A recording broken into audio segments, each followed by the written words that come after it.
Olá, sejam bem-vindos ao canal mais uma vez e vamos continuar com a leitura do livro Poder do Pensamento Positivo, capítulo 7. Espere sempre o melhor e consiga-o. Por que meu filho fracassa em todo negócio em que se mete? Perguntou intrigado um pai acerca do filho que tinha mais ou menos 30 anos de idade. Era realmente difícil compreender os fracassos daquele jovem, pois ao que parecia tinha tudo. Descendia de boa família e sua educação, bem como suas oportunidades de negócios, estavam acima da média. No entanto, tinha uma trágica propensão ao fracasso. Tudo em que punha a mão ia mal. Esforçava-se bastante e, mesmo assim, não era coroado de êxito. Acabou, porém, encontrando a resposta para aquela situação. Uma resposta curiosamente simples, se bem que fortíssima. Após pôr em prática durante certo tempo o segredo que descobrira, perdeu aquela tendência para o fracasso e adquiriu a essência para o triunfo. Sua personalidade começou a definir-se e suas energias tomaram novo alento. Não faz muito tempo, num almoço que tivemos, não pude deixar de admirar aquele dinâmico jovem no auge de seu poderio. É assombroso o que o senhor fez, comentei. Há uns anos atrás, fracassava em tudo. Agora soube transformar uma ideia original em um negócio formidável. O senhor é um líder em sua comunidade. Por favor, explique como se operou essa mudança extraordinária no senhor. Realmente, foi a coisa mais simples, respondeu ele. Aprendi apenas a magia da crença. Descobri que se adquire pior quando se espera o pior e que se conseguirá sempre o melhor se se espera também pelo melhor. Isso tudo aconteceu pondo em prática o versículo da Bíblia. E que versículo é esse? Se tens fé, cumpre saber que tudo será possível àquele que a tem. Marcos 9:23. Fui criado em uma casa religiosa, explicou, e ouvi esse versículo muitas vezes, sem que ele, no entanto, produzisse qualquer efeito em mim. Um dia, na sua igreja, ouviu ressaltar essa palavra num discurso. Num relâmpago, percebi que a razão dos meus insucessos estava no fato de meu espírito não se achar preparado para crer, para pensar positivamente, para ter fé, quer em Deus, quer em mim mesmo. Segui sua sugestão de colocar-me nas mãos de Deus e pôr em prática as normas para a aquisição da fé que o Senhor delineou. Comecei a alimentar somente pensamentos positivos. Naturalmente, procuro viver sempre direito também. O jovem sorriu e continuou. Deus e eu fizemos uma sociedade. Quando adotei essas normas, as coisas começaram a melhorar para mim quase imediatamente. Adquiri o hábito de esperar sempre o melhor e não o pior. E essa é a maneira por que meus negócios têm sido coroados de êxito ultimamente. Penso que seja um milagre, não? Perguntou ele ao concluir sua fascinante história. Não foi um milagre, porém. Na realidade, o que aconteceu foi que ele tinha aprendido a usar uma das mais poderosas leis do mundo, uma lei reconhecida pela psicologia e pela religião, a saber, modifique seus hábitos mentais para crer ao invés de descrer.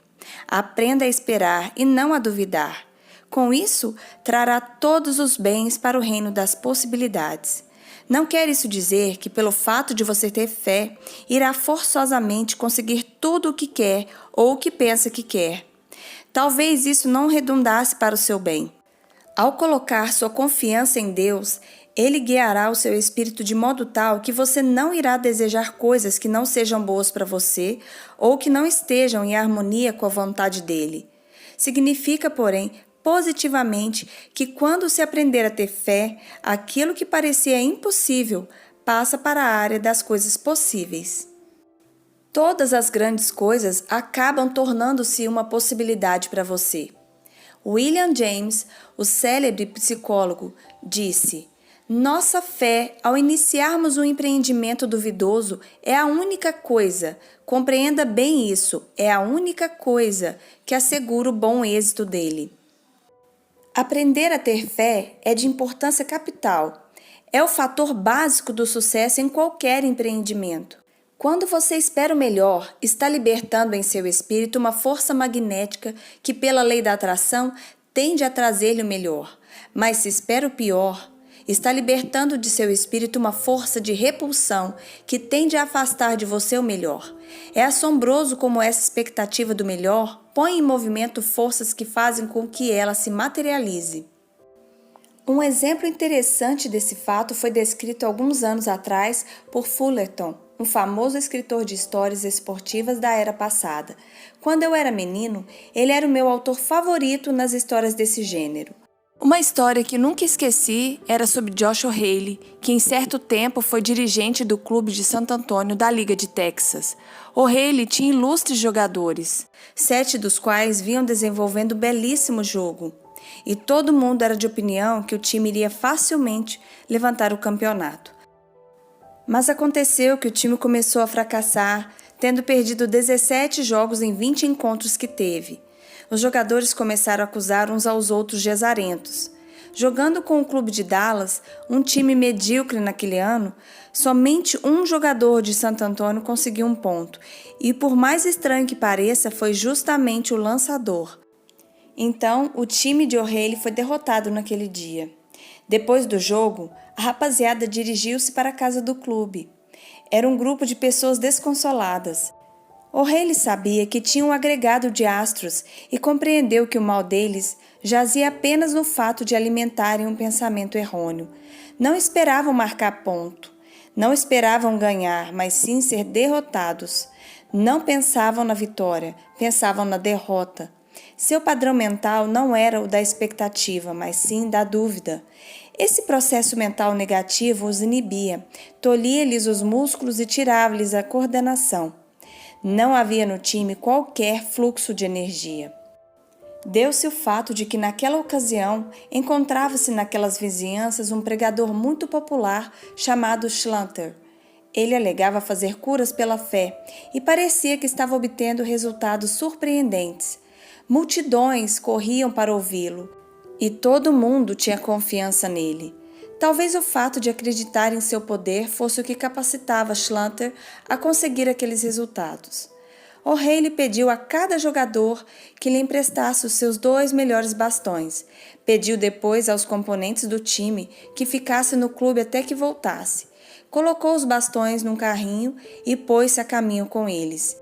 Passada 1 hora, voltou cheio de júbilo e informou os jogadores que Schlanter, o pregador, havia abençoado os bastões, os quais possuía agora um poder invencível. Os jogadores ficaram pasmados e, ao mesmo tempo, satisfeitos. No dia seguinte, venceram Dallas, tendo obtido uma alta contagem de pontos.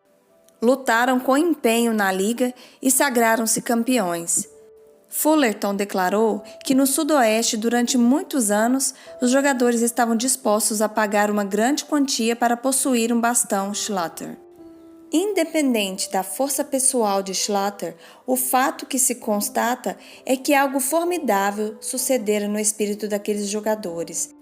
Modificaram o padrão dos pensamentos. Começaram a pensar em termos de expectativa e não de dúvida. Esperavam sempre o melhor. Esperavam pontos, belo desenvolvimento do jogo e vitórias, e conseguiam-nos. Não havia diferença alguma naqueles bastões. Disso estou certo. Havia, porém, uma diferença no espírito daqueles homens que os usavam. Sabiam que podiam ser bem-sucedidos. Um novo padrão de pensamentos modificara o espírito daqueles homens de modo a poder operar neles a força criadora da fé. Talvez você não esteja sendo bem-sucedido no jogo da vida. É possível que você esteja na posição de lançar a bola e não saiba como acertar. Lança repetidas vezes e ela não atinge a meta. Permita-me dar-lhe uma sugestão. Garanto que surtirá efeito. A base de minha garantia é o fato de milhares de pessoas terem seguido minhas recomendações e obtido com isso grandes resultados. As coisas serão bem diferentes se experimentar realmente esse método. Comece a ler o Novo Testamento e anote o número de vezes que ele cita a fé. Escolha uma dúzia de conceitos sobre ela, os que você mais gostar. Decore-os. Absorva-os no seu espírito. Repita-os muitas vezes, especialmente antes de dormir. Por um processo de osmose espiritual, eles se impregnarão em seu subconsciente e, com o tempo, modificarão o padrão básico de seus pensamentos. Esse processo o transformará num crente e numa pessoa confiante, e quando isso se der, você se tornará um elemento triunfante. Terá novas forças para conseguir o que Deus e você julgarem que deva receber. A mais poderosa força na natureza humana é a técnica de força espiritual que a Bíblia ensina. Muito habilmente, a Bíblia faz ressaltar o método pelo qual uma pessoa poderá fazer algo de si mesma. A fé, a crença, o pensamento positivo, a fé em Deus e em outras pessoas, a fé em si mesmo e na vida. É esta a essência da técnica que ela ensina. Se tens fé, cumpre saberes que tudo será possível àquele que a tem. Marcos 9:23. Se tens fé, nada será impossível para ti. Mateus 17:21. De acordo com a tua fé é que receberás. Mateus 9:29. Tenha sempre fé e com isso terá enraizado em você mesmo essa verdade. A fé remove montanhas. Algumas pessoas céticas, que jamais aprenderam essa lei sobre os efeitos do pensamento positivo, poderão duvidar de minhas asserções no tocante aos extraordinários resultados oriundos do emprego dessa técnica. As coisas tornam-se melhores quando você espera o melhor ao invés do pior, pois libertando-se da dúvida, você poderá entregar-se inteiramente aos seus esforços, e nada há que possa interpor-se no caminho do homem que se concentra inteiramente num problema. Quando você se aproxima de uma dificuldade como unidade pessoal, essa dificuldade, a qual em si mesma é uma demonstração de desunião, tende a desaparecer. Quando toda a concentração de suas forças físicas, emotivas e espirituais é tomada em consideração, a consolidação dessas forças, quando propriamente empregadas, torna-se irresistível. Esperar o melhor significa que você coloca todo o coração naquilo que você deseja realizar.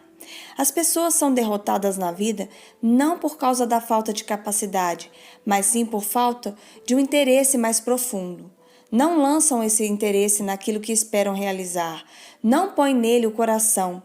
Em outras palavras, não se entregam inteiramente às suas expectativas. As pessoas que se recusam a se entregar inteiramente a essas expectativas não conseguirão o resultado que desejam.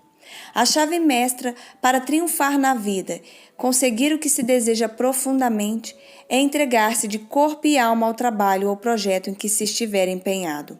Em outras palavras, seja qual for o trabalho, é preciso que a ele se entregue completamente. A vida nada negará de si àquele que lhe dá tudo o que tem. Infelizmente, a maioria das pessoas não age dessa maneira. De fato, poucas são as pessoas que assim procedem. É essa a causa do fracasso, ou, se não do fracasso, a razão por que não chegam a triunfar completamente. Um célebre atleta canadense, Ace Percival, disse que a maioria das pessoas, atletas ou não se esforçam com empenho. Não lutam valorosamente numa competição, motivo porque nunca atingem o ponto mais alto para o qual não lhes falta, no entanto, capacidade. Red Barber, um célebre locutor esportivo, contou-me que poucos foram os atletas que conheceu que se esforçavam com verdadeiro empenho. Esforce-se com muito empenho, leitor, que a vida não lhe criará empecilhos. Um famoso trapezista estava ensinando seus alunos a fazer acrobacias. Finalmente, tendo dado todas as explicações e instruções, pediu que demonstrassem suas habilidades. Um estudante foi assaltado pelo medo, começou a sentir calafrios. Pareceu-me que ia esborrachar no solo se pusesse em prática a lição. Não lhe movia um músculo, tal o medo que sentia. Não poderei fazer essa acrobacia, é impossível. O instrutor passou o braço em volta dos ombros do rapaz e disse-lhe: Escute, rapaz, você pode fazê-lo muito bem, e eu vou lhe dizer como. Disse-lhe então uma frase que é de inestimável importância. É uma das mais sábias observações que já ouvi. Lance seu coração sobre a barra, que o seu corpo o acompanhará. Copie essa frase, escreva num cartão e ponha no bolso. Melhor ainda, grave a frase no espírito se realmente deseja fazer algo na vida. Essa frase encerra um grande poder. Lance seu coração sobre a barra, que o seu corpo o acompanhará. O coração é o símbolo da atividade criadora. Tenha o coração voltado para o objetivo que deseja alcançar. Alimente o seu espírito com essa chama ardente que jamais encontrará um não por resposta. Toda a sua personalidade seguirá a meta que o seu coração seguir. Lance seu coração sobre a barra.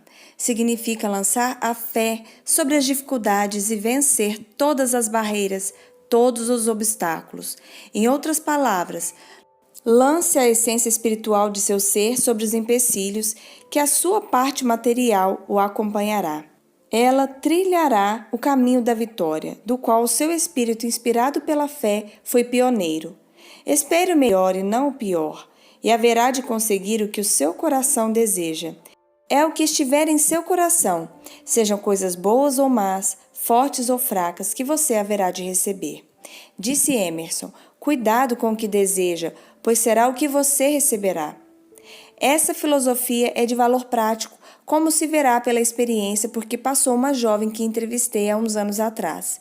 Ela marcou um dia uma visita em meu escritório para as 2 horas da tarde.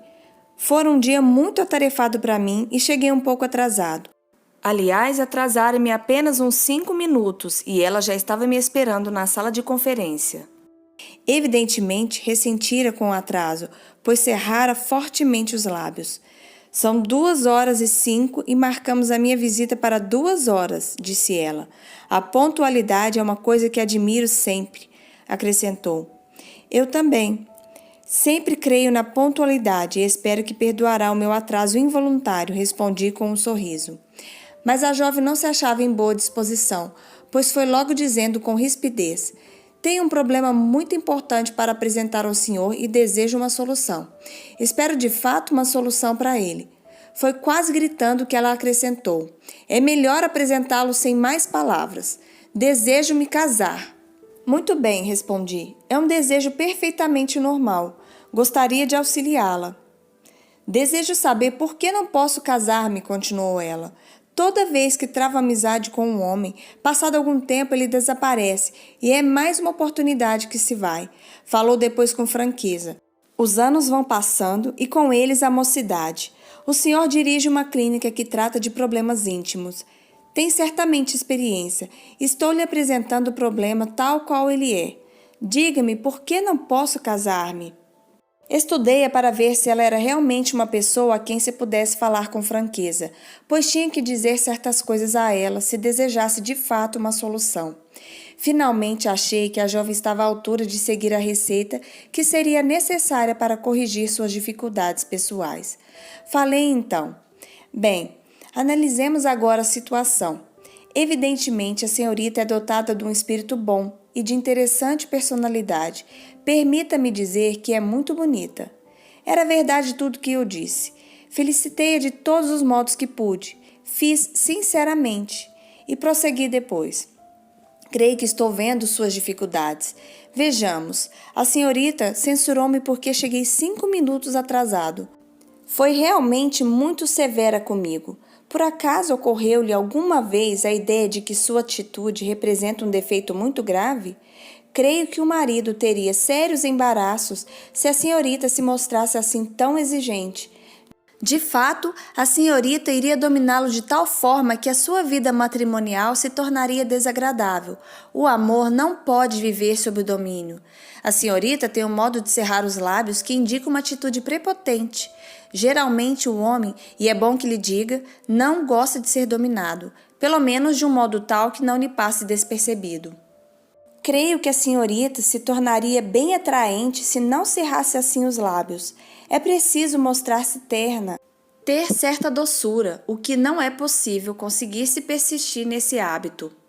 Observei-lhe o vestido, custara muito dinheiro sem dúvida, contudo não lhe caía bem. Ousei então dizer: talvez o que vou falar esteja fora da minha alçada e espero que não se melindre com a minha opinião.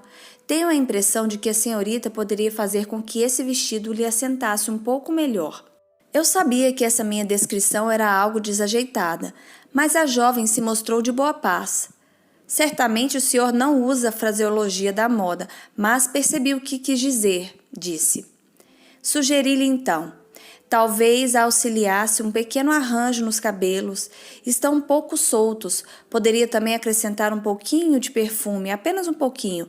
Mas a coisa realmente importante é adotar uma nova atitude, a qual eliminará essas rugas que a senhorita faz no rosto e lhe dará uma qualidade indefinível, conhecida como sendo a alegria espiritual.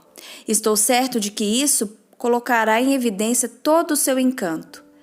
Sim, senhor, nunca esperei que fosse receber uns conselhos desse porte no gabinete de um pastor, confessou ela, rindo-se. Ri também. De fato, mas hoje em dia temos que entrar em todos os terrenos para resolvermos os problemas humanos. Falei-lhe então acerca de um velho professor que tive na universidade, o qual dizia que Deus dirige o Instituto de Beleza. Explicara que algumas jovens, quando entraram no colégio, eram muito bonitas, mas quando voltaram 30 anos depois para visitar o estabelecimento, via-se que tinha perdido toda a sua beleza. O encanto de sua juventude parecia ter curta duração. Por outro lado, outras jovens que lá entraram e que eram despidas de encanto, quando voltaram para uma visita 30 anos depois, eram bonitas senhoras.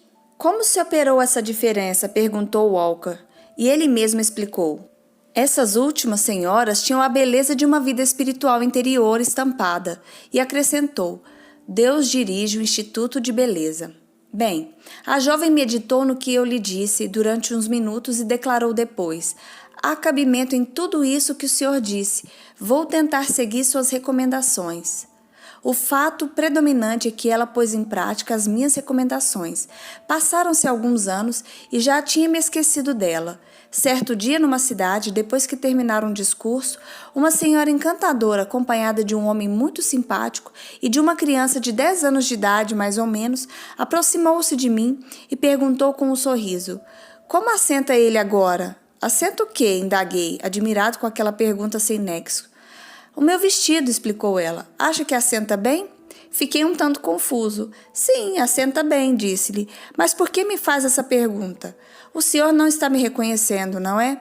Vejo muitas pessoas em minha vida, confessei. Francamente, não estou a reconhecendo. Não creio que a tenha visto. E ela me lembrou a conversa que tivemos anos atrás, a qual descrevi. Quero que conheça meu marido e meu filhinho. O que o senhor me disse era absolutamente verdade, declarou com certo calor. Quando o procurei, sentia-me a mais desanimada e a mais infeliz das criaturas, mas coloquei em prática os princípios que o senhor sugeriu. Segui-os à risca, surtiram efeito. Não existe criatura mais encantadora que a minha Mary, interveio o marido. Devo dizer que ela correspondeu a todas as minhas expectativas. Evidentemente, ela andou frequentando o Instituto de Beleza de Deus. Ela não só abrandou e aperfeiçoou seu espírito interior, como também soube usar apropriadamente a grande qualidade que possuía, aquela força impulsionadora que a fez conseguir o que queria. Dispôs-se a transformar-se para que seus sonhos se tornassem realidade. Teve a qualidade de espírito para orientar-se, aplicou a técnica espiritual e teve uma fé profunda, embora simples, de que podia conseguir por meios criadores e positivos o que o seu coração desejava. A fórmula consiste, pois, em saber o que desejamos. Cumpre convencer-nos de que o que desejamos é justo. Transformemo-nos de maneira a receber como coisa natural aquilo que almejamos e tenhamos sempre fé. Com a força criadora da fé, estimularemos a formação das circunstâncias que nos irão trazer o objeto de nossos sonhos. Estudantes do pensamento dinâmico moderno estão percebendo cada vez mais o valor prático das ideias e doutrinas de Jesus, especialmente as verdades como a que contém esta frase: de acordo com a tua fé é que receberás. Mateus 9:29. De acordo com a fé que você tiver em si mesmo e em seu emprego em Deus, é o que terá, e não mais que isso. Se você tiver fé em seu emprego em si mesmo e nas oportunidades de seu país, e se tiver fé em Deus e trabalhar e estudar arduamente, poderá galgar um posto elevado na vida, o objeto de seus sonhos. Toda vez que encontrar uma barreira à sua frente, pare, feche os olhos, imagine tudo que possa estar acima dela e nada que possa estar abaixo, e depois, pela imaginação, transponha com o seu coração e julgue-se como tendo recebido uma força impulsionadora. Creia que está de fato sentindo essa força em si. Ficará maravilhado com a energia que fluirá de seu ser. Se no íntimo idealizar sempre o melhor e empregar o poder da fé e da energia, conseguirá o melhor. Naturalmente, nesse processo de conseguir o melhor, é importante saber aonde você quer ir na vida. Poderá atingir seu objetivo, seus sonhos se tornarão realidades e poderá chegar ao lugar desejado somente se souber qual o seu objetivo. E este deve ser bem definido. Não se pode esperar o melhor quando não se tem um objetivo certo. Um jovem de 26 anos veio consultar-me por não se sentir satisfeito no seu emprego. Ambicionava ocupar uma bela posição e desejava saber como poderia melhorar as circunstâncias. Era um desejo muito natural e digno de ser considerado. Muito bem. Para onde o senhor pretende ir? Indaguei. Não sei exatamente, respondeu ele com certa hesitação. Não cheguei a pensar nesse particular. Sei que desejo ir para algum lugar, menos ficar onde estou. Que o senhor sabe fazer bem? Qual a sua capacidade de trabalho? Está aí uma coisa de que também não cogitei.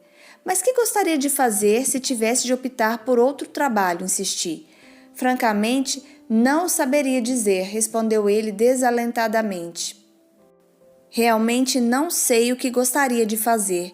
É uma coisa que ainda não me passou pela cabeça. Acho que tenho de cogitar também desse ponto. Preste atenção no que vou lhe dizer. O senhor deseja ir para algum lugar. Não sabe para onde. Não sabe o que pode fazer ou gostaria de fazer. É preciso que ponha em ordem suas ideias antes de pensar em sair do lugar onde está. É esse o motivo do fracasso de muitas pessoas. Elas nunca chegam a parte alguma, pois têm apenas uma vaga ideia do que desejam fazer. Nada se consegue se não se tem um objetivo certo. Fizemos uma análise completa daquele jovem. Estudando suas possibilidades, descobrimos que possuía certos predicados que nem ele mesmo sabia. Mas foi necessário despertar suas energias. Ensinamos por isso as normas para a aquisição da fé. Hoje ele está a caminho do êxito. Ele sabe agora o que quer e o que deve fazer para conseguir a materialização de seus desejos. Sabe o que lhe será melhor e espera. Nada o deterá. Perguntei a um preeminente redator de jornal, uma personagem inspiradora.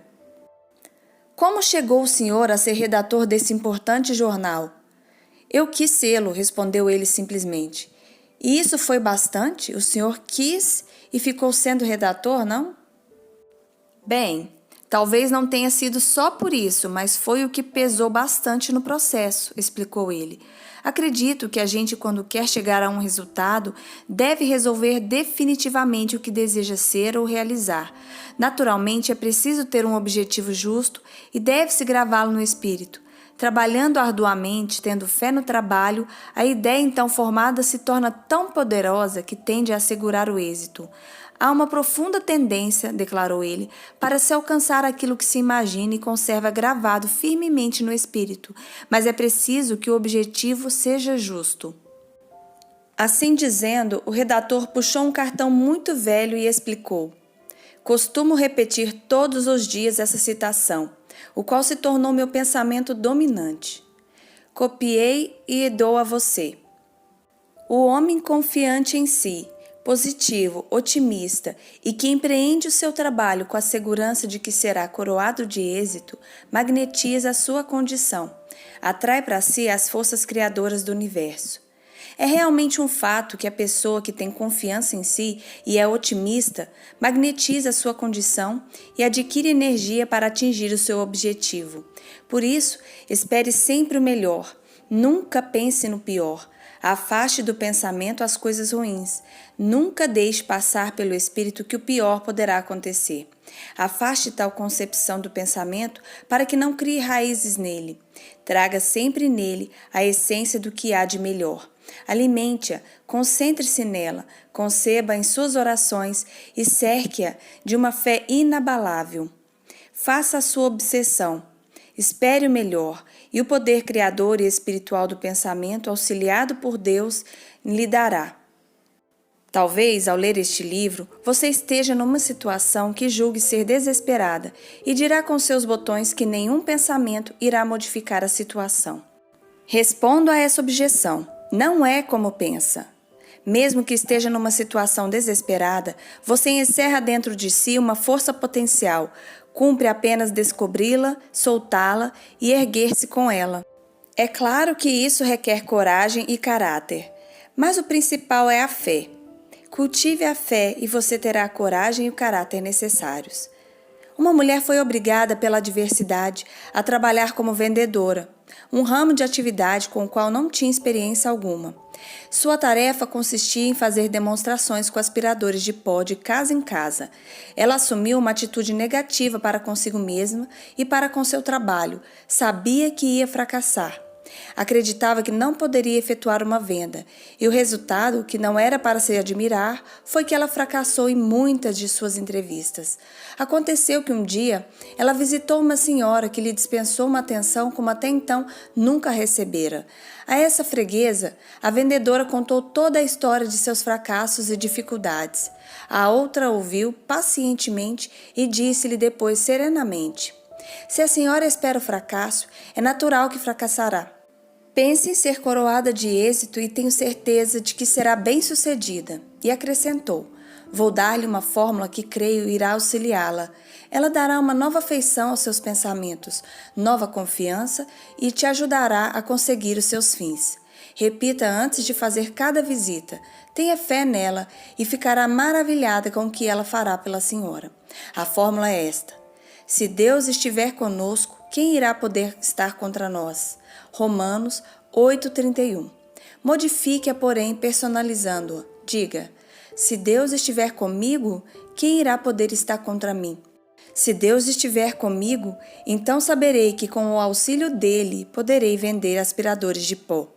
Deus compreende que a senhora deseja segurança e apoio para si e para seus filhos. Praticando esse método que estou sugerindo, a senhora receberá a força para conseguir o que deseja." A mulher aprendeu a utilizar-se daquela fórmula. Visitava cada casa esperando fazer uma venda, sempre idealizando resultados positivos e não resultados negativos. Empregando esse princípio, logo adquiriu nova coragem, nova fé e uma confiança mais profunda em sua própria capacidade. Costuma agora dizer: "Deus me ajuda a vender aspiradores de pó." Quem poderá contestá-la? É um princípio autêntico e bem definido que o nosso espírito tende a receber aquilo que ele ardentemente espera conseguir. Talvez isso seja verdade, porque o que realmente esperamos é aquilo que de fato desejamos. É preciso que você deseje algo que seja suficiente para criar uma atmosfera de fatores positivos para que o seu desejo se torne realidade. É preciso pôr nele todo o seu coração. Todo o seu coração. Eis o segredo. Permita-me dar-lhe 6 palavras que são a fórmula de uma grande lei. O poder da fé faz maravilhas. Elas encerram uma força dinâmica e criadora. Conserve-as no seu espírito. Deixe-as mergulharem no subconsciente, que elas poderão auxiliá-las a vencer quaisquer dificuldades. Diga até que seu espírito as aceite, até crer nelas. O poder da fé faz maravilhas. Não tenho dúvida quanto à eficiência desse conceito, pois eu tenho visto surtir efeito tantas vezes que meu entusiasmo pelo poder da fé não tem limites. Você poderá vencer qualquer obstáculo, poderá conseguir as coisas mais extraordinárias pelo poder da fé. E como a desenvolver? Eis a resposta: sature o espírito com os grandes ensinamentos da Bíblia. Se despender 1 hora por dia, lendo-a, decorando as suas grandes passagens, permitindo assim que essas apurem a sua personalidade, a transformação em você e em suas experiências, pouco faltará para ser maravilhosa. Uma única parte da Bíblia realizará isso para você. O capítulo 11 de Marcos é suficiente. Você encontrará o segredo nas seguintes palavras que constituem uma das maiores fórmulas desse livro. E aqui o autor começa a explicar a frase de parte em parte. Tem fé em Deus. Isso é positivo, não? Pois em verdade te digo que todo aquele que disser a esta montanha, é específico esse ponto, que se remova, isto é, afaste-se, e se lance ao mar, isto é, longe da vista, qualquer coisa que se atirar ao mar, desaparecerá para sempre. O fundo do mar está semeado de navios. Lance o obstáculo denominado montanha às águas. E se não tiver dúvidas no coração, por que se emprega aqui a palavra coração? Porque ela quer dizer que você não deve alimentar dúvidas em seu subconsciente, na essência interior. Não é tão superficial quanto a dúvida no espírito consciente. Esta é normal e inteligente indagação. É a dúvida profunda e fundamental que deve ser evitada.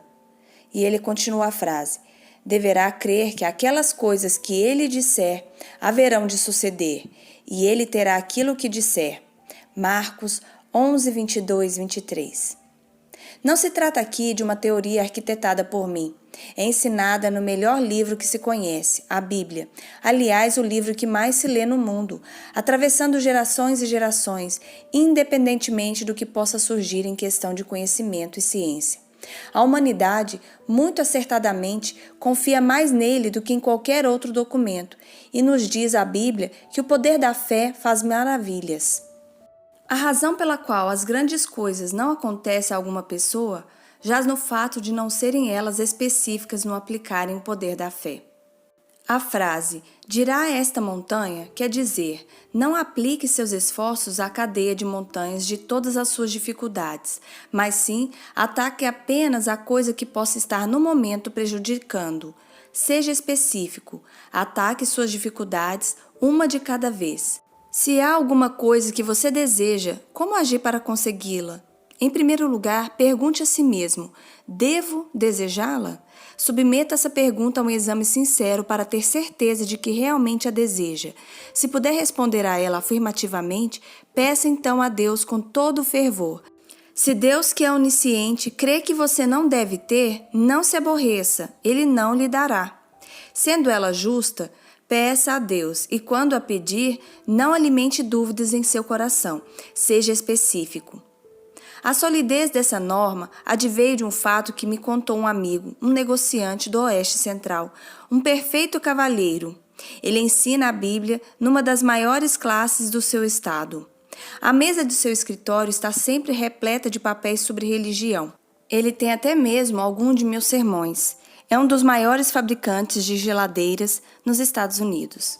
Pregue sempre uma grande fé, nada de coisa superficial, declarou. Não julgue que ela não seja uma grande ciência. Sou um cientista. Uso ciência em meus negócios diariamente. E também uso a Bíblia. Esta surte efeito, dá de fato resultado se a gente tem fé. Quando ele foi nomeado gerente-geral da fábrica, os operários começaram a cochichar. Agora vamos ter que trazer a Bíblia para trabalhar conosco. Dias depois, ele chamou à sua presença alguns dos homens que andaram fazendo aquela observação. Usando a linguagem que eles compreendiam, disse-lhes: ouvi dizer que vocês andaram dizendo aí pela cidade que agora que sou gerente geral, terão que trazer suas Bíblias quando tiverem de vir trabalhar. Ah, foi uma simples brincadeira, desculparam-se eles, meio embaraçados. Bem, é bom que o saiba, é uma boa ideia. Mas não quero que vocês tragam a Bíblia debaixo dos braços. Basta trazê-la em seus corações e em seus espíritos. Se vocês vierem com um espírito de boa vontade e fé em seus corações, podem crer, faremos bons negócios. Deve ser uma fé específica, da espécie que remove montanhas. Ao contar-me isso, virou-se subitamente para mim e perguntou: alguma vez você teve algum dedo do pé que o incomodasse? Fiquei um tanto admirado com a pergunta, mas antes que pudesse responder, ele prosseguiu. Eu tinha um dedo do pé que me afligia. Consultei os médicos aqui da cidade. São, na verdade, ótimos médicos. Disseram que eu não tinha coisa alguma no dedo. Estavam errados, porque o dedo me doía. Tratei então de comprar um livro sobre anatomia e comecei a ler tudo o que dizia sobre os dedos do pé. A sua construção é realmente muito simples. Há apenas uns poucos músculos, ligamentos e uma estrutura óssea. Parecia que qualquer pessoa que soubesse algo a respeito dele poderia muito bem curá-lo, mas eu não encontrei ninguém que resolvesse o caso e o dedo me doía sempre. Um dia sentei numa cadeira e observei. Disse então, nessa ocasião: Deus Todo-Poderoso, envio este dedo de volta para a fábrica. Vós o fizeste. Eu fabrico refrigeradores e sei o que deve saber no que diz respeito a um refrigerador. Quando vendemos, garantimos a sua eficiência. Se não funciona direito e o nosso agente não pode consertar, ele o traz para a nossa fábrica e nós aqui o reparamos, porque sabemos como fazer. E falei então: Deus Todo-Poderoso, vós fizeste esse dedo, vós o fabricastes, e vossos agentes, os médicos, parece que não sabem consertá-lo. Se não é incômodo, meu Deus, gostaria que consertasse o mais breve possível, porque está me afligindo muito. E como está o dedo agora? Perfeito. Talvez seja uma história tola, mas o fato é que ri quando ele me contou, mas quase chorei também, pois via uma expressão maravilhosa no rosto daquele homem, quando ele me relatava esse incidente de uma oração específica. Seja específico, peça a Deus qualquer coisa que seja justa, mas não alimente dúvida, como fazem as criancinhas. A dúvida veda o caminho para a força, a fé abre. O poder da fé é tão grande que nada há que Deus não possa fazer por nós, conosco ou por meio de nós, se permitirmos que Ele canalize sua força através de nosso espírito. Repita sempre aquelas palavras citadas acima até que grave bem em seu espírito. E cito mais uma vez: tem fé em Deus, pois em verdade te digo que todo aquele que disser a esta montanha que se remova e se lance ao mar e não tiver dúvidas no coração, deverá crer que aquelas coisas que ele disse hão de suceder e ele terá aquilo que disser. Marcos 11, 22, 23. Sugeri esses princípios há uns 6 meses atrás a um velho amigo, um homem muito pessimista. Assumia sempre uma atitude negativa para todos os projetos ou problemas. Manifestara forte descrença nos princípios expostos neste capítulo e oferecera-se para fazer uma experiência a fim de provar que eu não tinha razão em minhas conclusões. Ele é um homem sincero. Pôs em prática esses princípios com relação a várias questões e manteve um registro delas num cartão. Procedeu assim durante 6 meses. Ao fim do período, informou-me que 85% das questões haviam sido resolvidas satisfatoriamente. Estou agora convencido, disse ele, se bem que a princípio não acreditasse que isso fosse possível, que se a gente esperar o que é bom, nos será dada uma força estranha qualquer para criar as condições que produzem os resultados desejados. De agora em diante, a atitude que adotarei será diferente. Haverei sempre de esperar o que é bom e não o que é ruim. A prova a que me submeti indica que isso não é uma teoria, mas sim um meio científico de enfrentar as situações da vida. Eu poderia acrescentar que até mesmo essa alta porcentagem que ele atingiu poderá ser aumentada com a prática. Naturalmente, a prática da arte de saber esperar é tão essencial quanto os exercícios com instrumentos musicais ou com um taco de golfe. Não se consegue destreza em qualquer coisa sem que se faça um exercício intensivo, persistente e inteligente. É de se notar também que o meu amigo começou aquela experiência com um espírito de dúvida, o qual tenderia a prejudicar os primeiros resultados. Sugeria que você afirmasse todos os dias com fé, quando enfrentasse os problemas da vida, o seguinte: acredito que Deus me dá forças para conseguir o que realmente desejo. Nunca mencione coisas ruins. Não pense nisso. Elimine-as de seu espírito. Declare pelo menos 10 vezes ao dia: espero tudo o que é bom e com o auxílio de Deus hei de consegui-lo. Procedendo assim, seus pensamentos convergirão sempre para o que é bom e se transformarão numa grande força para a realização de seus desejos. Fim do capítulo 7. Se você gostou desse conhecimento, compartilhe, ajude outras pessoas.